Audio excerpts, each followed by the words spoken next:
views and opinions expressed in this program are those of the participants and do not necessarily reflect the views of BronxNet or the program underwriters.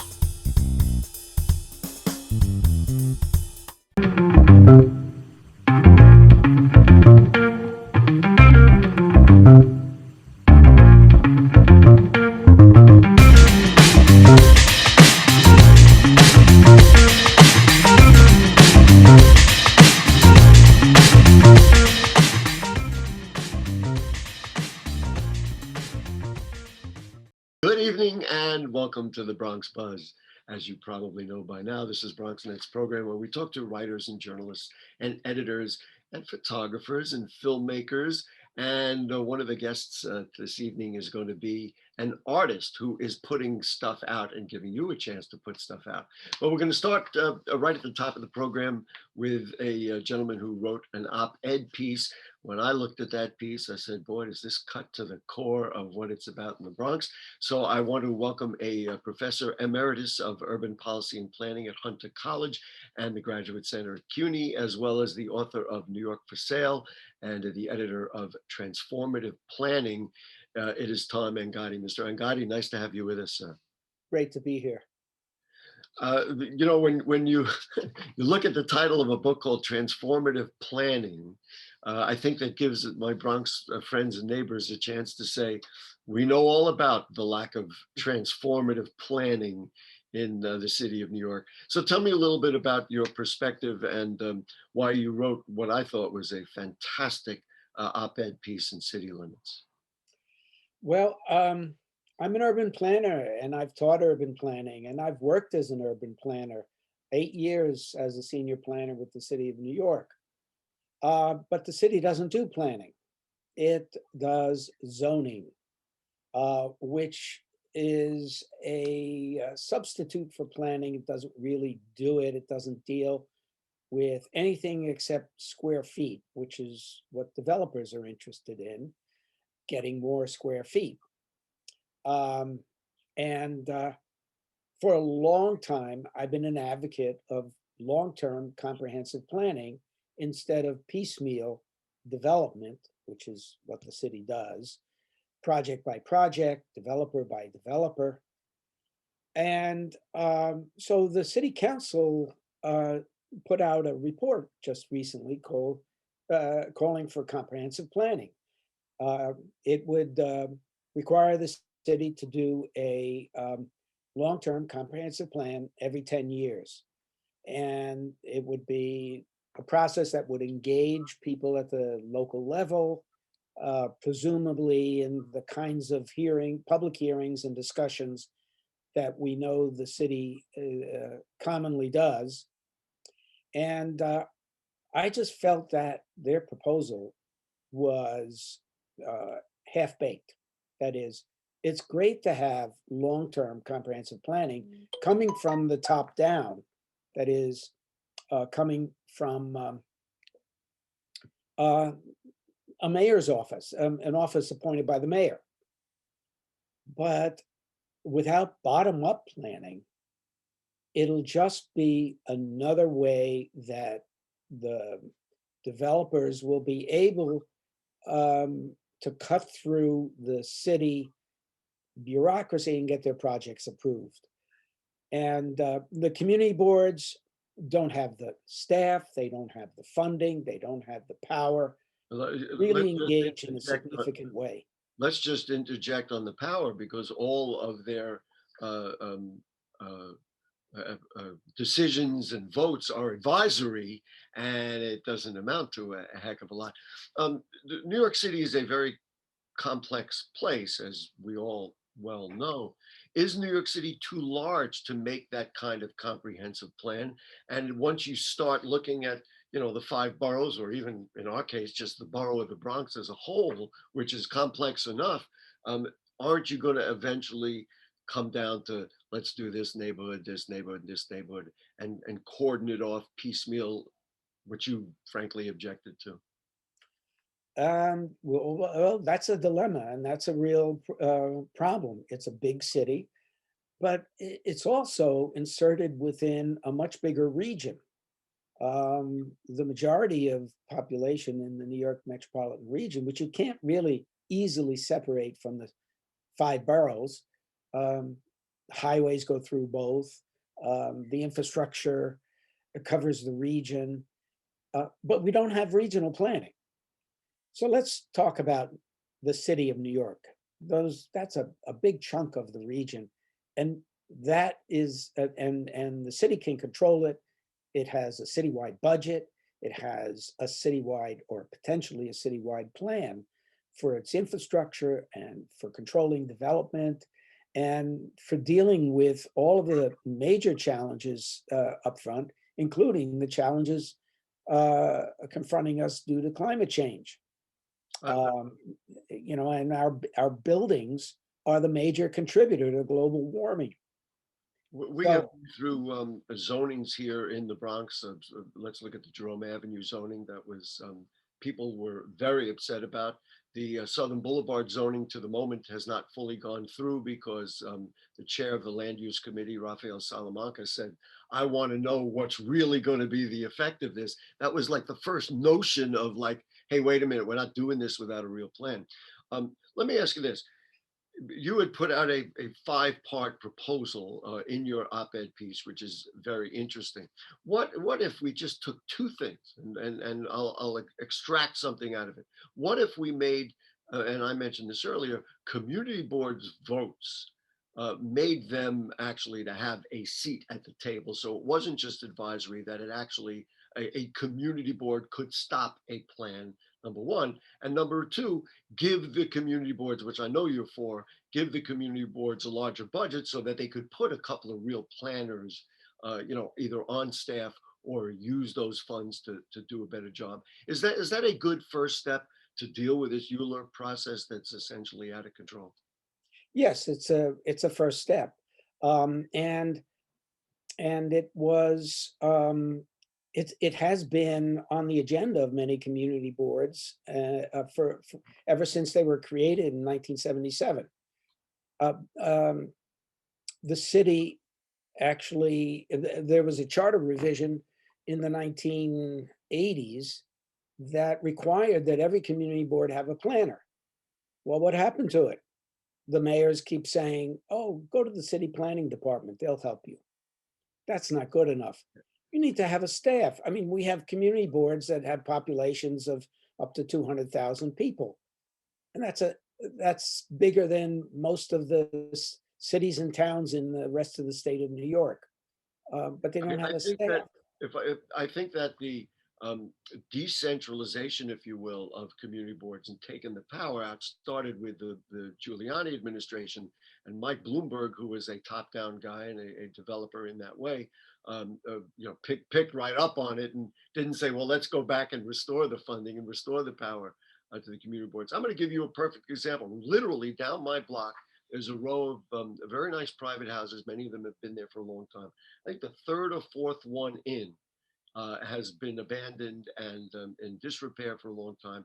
Well, there's a developer who got hold of the property as of right, is ready to put up a 6-story building. I can't think of anybody in the neighborhood who thinks that's a good spot for a 6-story building. That discussion and vote is coming up in the community board literally tonight or tomorrow. I think it's tomorrow night. And it doesn't matter what the community board said, even though everybody in the community says no, especially if the local council member is not going to get in the way. That's it, right? Well, of what I'm course, telling you is a real story.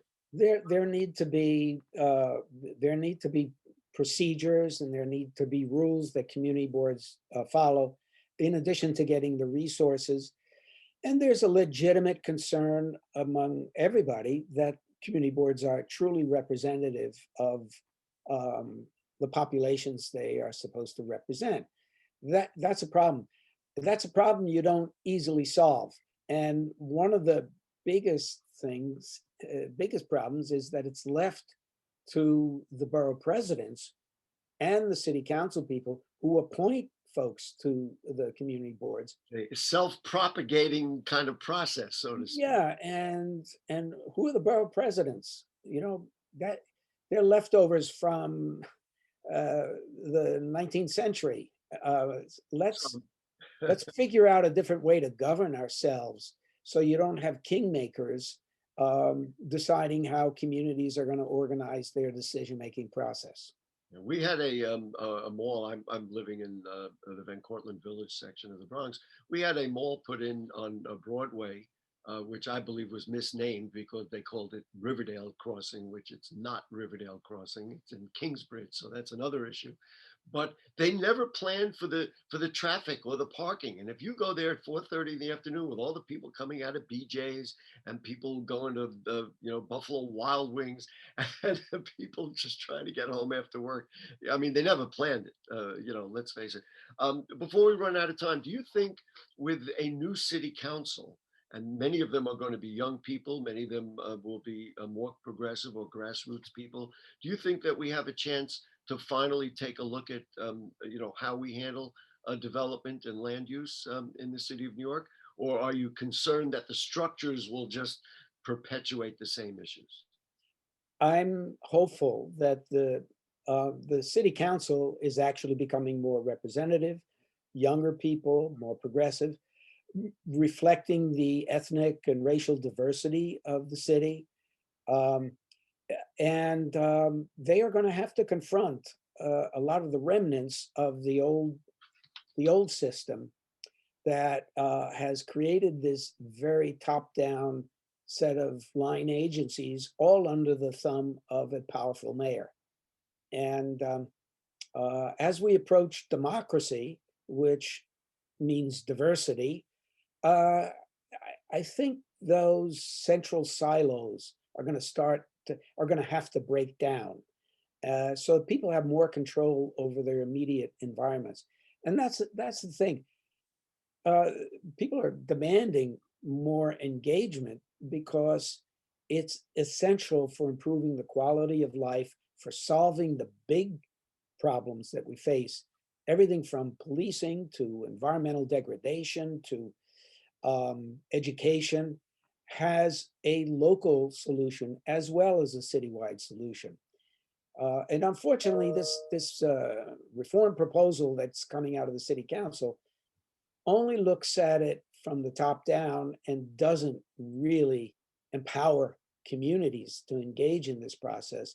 And you know what they're doing is they're going to say, city government's going to come up with a 10-year plan that has a no growth, a high growth, and a middle road to choose from.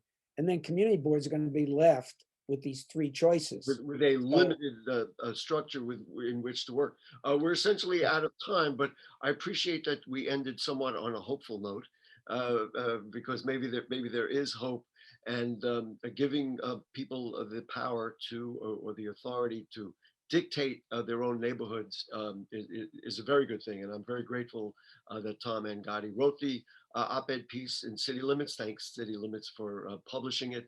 And let's hope that we allow for greater input from local voices. Thank you so much, Tom Angotti. And you can check out his op-ed piece in City Limits. We'll take a short break. We'll be right back with a wonderful Bronx artist who is doing some amazing things, putting it out for the people of the Bronx. Don't go away.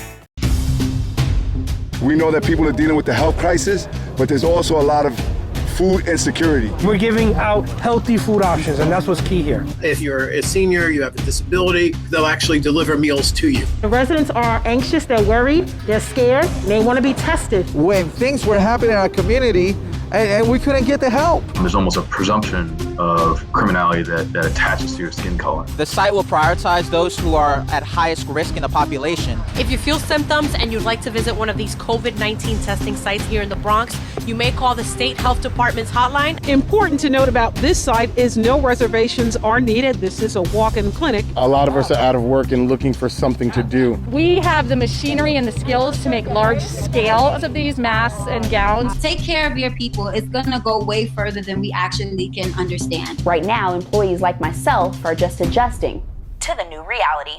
Reporting from BronxNet. Okay, back with you on the Bronx Buzz, and we're going to change gears.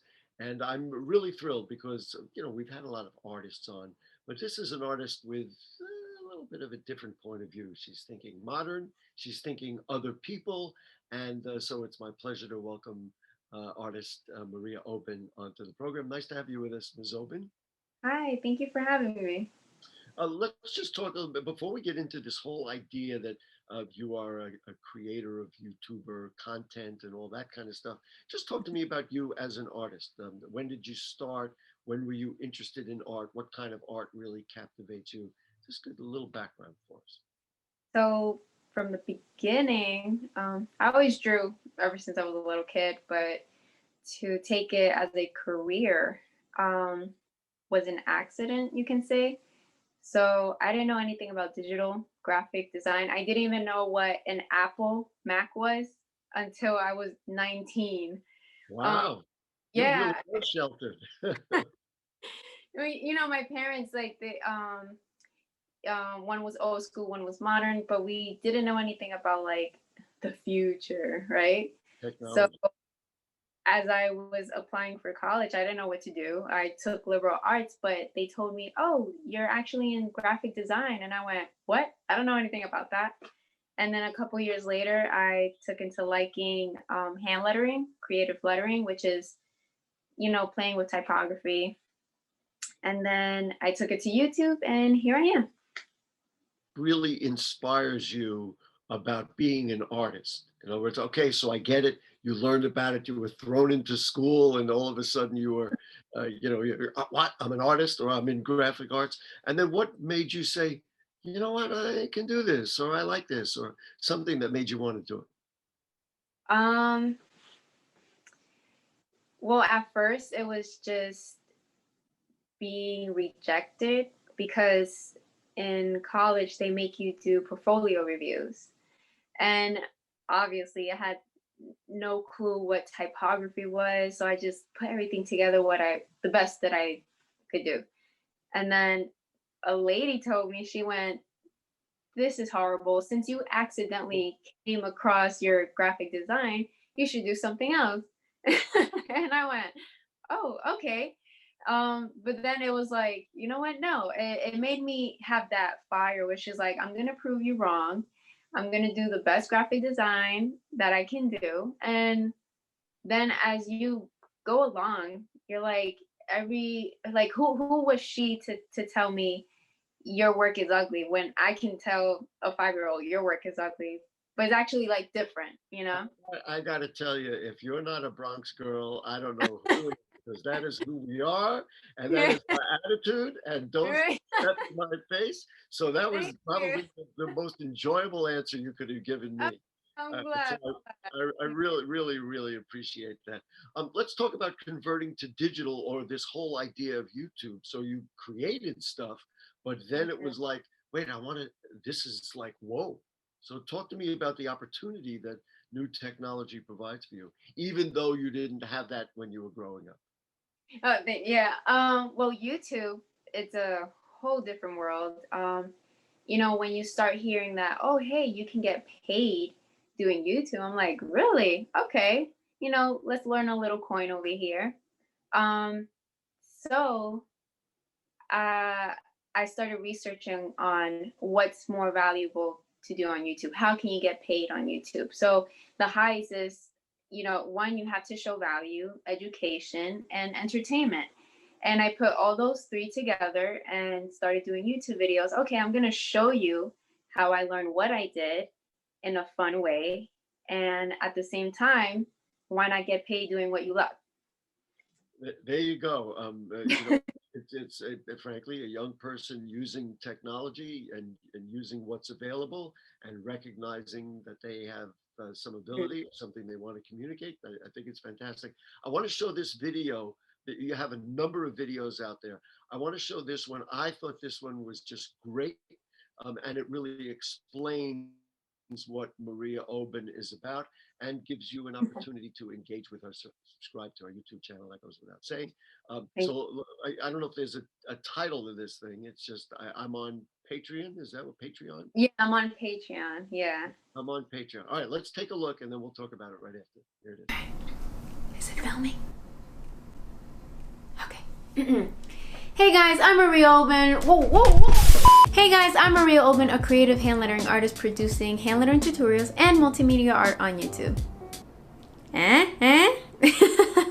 I want to inspire my viewers to not only be more creative, but to be more confident and to be able to share their work with others. Not only will I keep providing content on YouTube, but I will share exclusive content on Patreon. Making YouTube videos takes a lot of time and energy for me to create, so by liking, watching, and sharing my videos is more than enough, so thank you. I would love for you to join me on my art journey. Consider supporting my work, and your contributions will help me continue doing what I love to do. Thank you.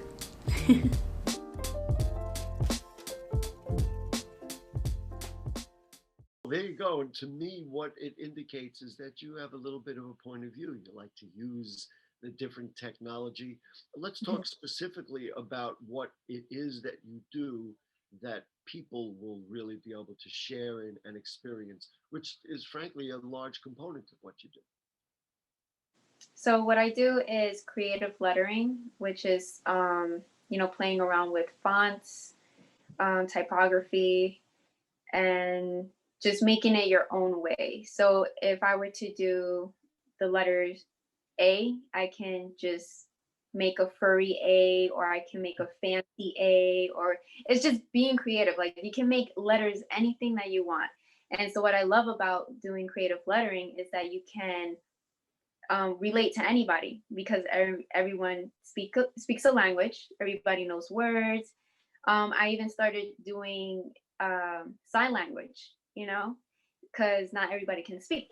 I also do chalk murals and write powerful statements like, your cliche, you can do it, you're beautiful, you're a human being, just to show the world that every human being can relate into one piece of art. And expand their minds. I mean, that you yes. See may have a broader look, a broader feel, right, a greater impact on you. Talk to me. I'm an older guy. What is Patreon, and why is this concept good for you and work for you? So Patreon is great for many artists around the world. It's a crowdfunding platform where people who want to support you and to pay you to do what you want to do, instead of working, if you don't want to be standing on your feet as a waitress, or especially now because of COVID, everybody's out of a job. So what can you do to work at home and get paid to do it? And people can pay you on Patreon to do what you love to do. I saw a video that you did, and I mean, the numbers, there were over 240,000 people. Yeah. My hat, I'm not wearing yeah, that blows my my hat to you. That's like a whole stadium watching me do something. Maria, that's 5 stadiums watching you. Oh, wow.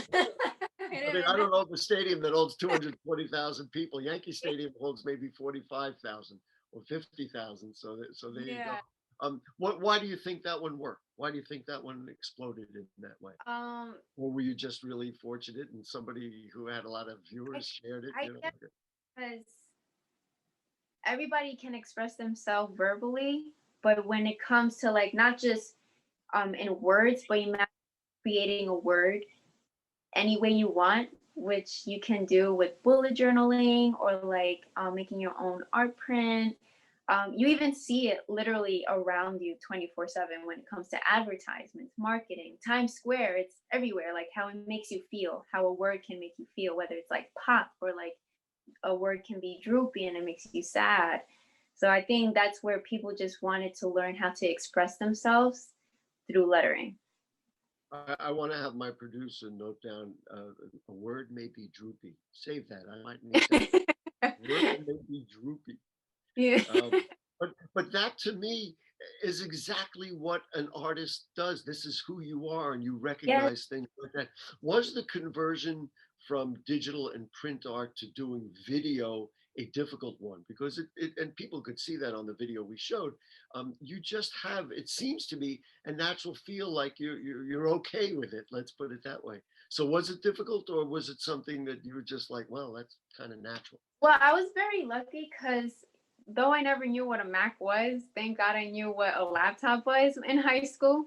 So I always had a camera with me since 9th grade. So I always had like a little camera. I always like recorded shenanigans and stuff, and do silly videos when Facebook started, and just post it. But so that wasn't new. So I'm very lucky to have also learned as a graphic designer in college. They make you take a course called Digital 101. So they give you bits and pieces like, all right, we're going to show you graphic design, illustration, Photoshop, and a little bit of video editing to see what you want. And then from that Digital 101, then you choose what you really want to pursue after that. One of the things that was very interesting to me at the beginning of our conversation was you talking about, wanting to make a living, and it's very difficult for artists to make a living. I mean, let's face it. But I don't know, it's somewhat esoteric. If you're a true artist, then you somehow find your way to the path that seems to work for you. I'll be honest with you. I know for myself, I mean, my parents may have had a different structural vision for me other than me being a loudmouth talk show host. And so somehow I just kept finding my way toward that direction. And that's, of course, what I ended up doing. Sounds to me like that's the path that you have gone. Yeah. Even though like parents want you to become a doctor or a lawyer, I feel like your pathway is already set in life, and you just gotta choose. It doesn't matter what choice you make. It'll always end up on where you already will be ended up. I messed up. It will end up where you are. Will be. Just about 30 seconds left. What's next? How do people find you? We're real excited about the things that you're doing. You can find me on YouTube, Instagram, Twitter, and Patreon. Maybe I should have said, where can't you find her? So you look. Just put Maria Oben in Google, and I'm there. Maria Oben, thank you so much. Thank you for the great work you're doing. In this day and age, especially, this is what energizes us in the Bronx, and it's Maria Oben and people like her who are doing stuff. Subscribe to her definitely on YouTube and enjoy everything that she does, and keep going. And when you do more, you'll come back and we'll shout about it. Thank you. Great. Okay, that's it. We thank Tom Angotti. We thank Maria Oben, our great producer, Rebecca Hemick. And guess what? We'll see you next week like we always do. This week on Bronx Talk, there will be a mayoral forum. We'll be interviewing the candidates for mayor who will talk about the Bronx. So that's what we've got.